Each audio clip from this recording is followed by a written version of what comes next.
welcome back to my channel. Today I'm going to unbox some of my stuffs na binili ni husband kasi I really need something to install the camera in the new laptop.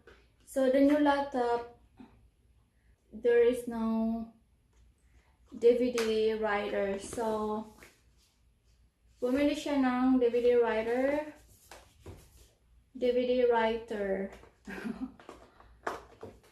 Kailangan i-install ang CD ng camera. I have old camera that I use for vlogging. This one. Canon. Wala po siyang SD card. So, kailangan ko i-install ang CD niya para ma-save ang videos. I-share ko po sa inyo kung ano nangyari sa account ko. Kasi I have different YouTube account dati. And when YouTube changed their policy last year, my old account was terminated because I have too many copyright na videos. Just like the PBB. Dati kasi nung batch ni Miho and Tommy Isguera, if you're watching the PBB, I uploaded different videos kasi na-addict talaga ako kay Miho at saka kay Tommy. Super cute kasi nila. Tapos, ayun lang, naghiwalay lang pala sila, no? So, this is the DVD writer. So, last year lang po ako bumalik sa account na ginagamit ko ngayon kasi, diba, na-terminate yung old account ko. Tapos, ayun.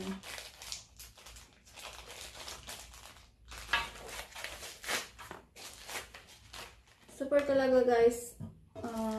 Kailangan talaga mag-ingat guys kapag copyright yung mga videos na i-upload. Kasi yung mga owner ng videos, i-claim nila yun. Lalo na yung sa ABS-CBN, grabe, napaka-strict sila.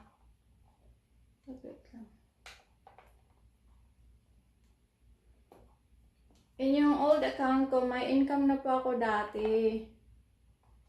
And also, this account, may income na rin ako. Tapos, last year lang na-stop siya kasi, di ba, wala pa akong 1,000 subscribers sa account na ito. Ano lang, 200 subscribers lang po ako. Tapos, yun lang. Maka-income na po kayo dati. So, when YouTube changed the policy, wala na po akong income. So, nagtiyaga talaga ako, guys, para ma-comply yung requirements na kailangan 1,000 subscribers tapos 4,000 watch hours in 1 year. Hindi naman ako nag-upload ng mga videos ko, yung vlog ko sa account na ito kasi hindi talaga ako nag-vlog dati. Yung mga copyright lang na mga videos ay ina-upload ko. So last year, I started vlogging because I feel like I'm so depressed about my old account. So after 2 weeks, nag-message po ako sa YouTube and tinatanong ko po kung how many weeks or how many months or how many days do I need to wait until ma-monetize yung account ko. April 7 guys, nagtrabaho po ako tapos pag-uwi ko sa bahay tonight, chine-check ko yung Gmail account ko. Na-monetize na pala yung YouTube ko, guys. Yun lang, parang I think 3 weeks lang yung hinihintay ko para ma-monetize yung account ko. And I was so very happy and I was jumping and I was running around like I was really happy, guys. Maraming salamat po, guys. Thank you so much everyone sa support niyo. So, let's continue, guys. So, i-press lang ito. My camera pala is 5 years old na yan. Mag 6 years old na siya. Maganda ang camera ko kahit old na siya. Kaso lang, yung battery, madali siyang malubat. Yan na. Kasi ano siya. I'm very happy guys kasi may advertise na ang videos ko.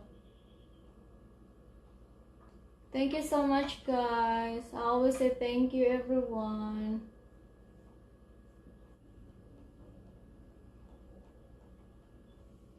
Nagpunta pala kami doon sa AT&T the other day and nag-upgrade po kami ng cellphone. Yung cellphone namin before was S8. So ngayon, yung ginagamit ko ngayon sa filming ko right now is S10, the Galaxy S10. And super maganda siya sa video. Tapos yung pictures din, I like the quality of the pictures. Ayun, maganda siya, guys.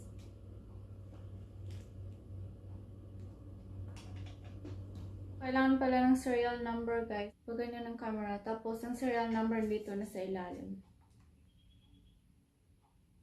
Tapos na po, guys, na-install na ang camcorder. I'm ready na po, guys, to import the files from the camera to the laptop. So, ayun lang. Madali lang siya. Tapos, ito naman, hindi ko siya, I don't need this every day. I'm going to keep the DVD writer.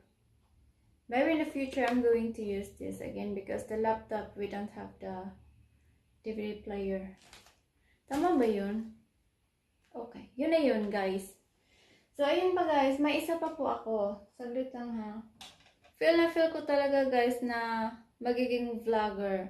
So, husband gave me the camera, the laptop, and the SD card, and something for my vlogging. Very supportive, guys. Diba?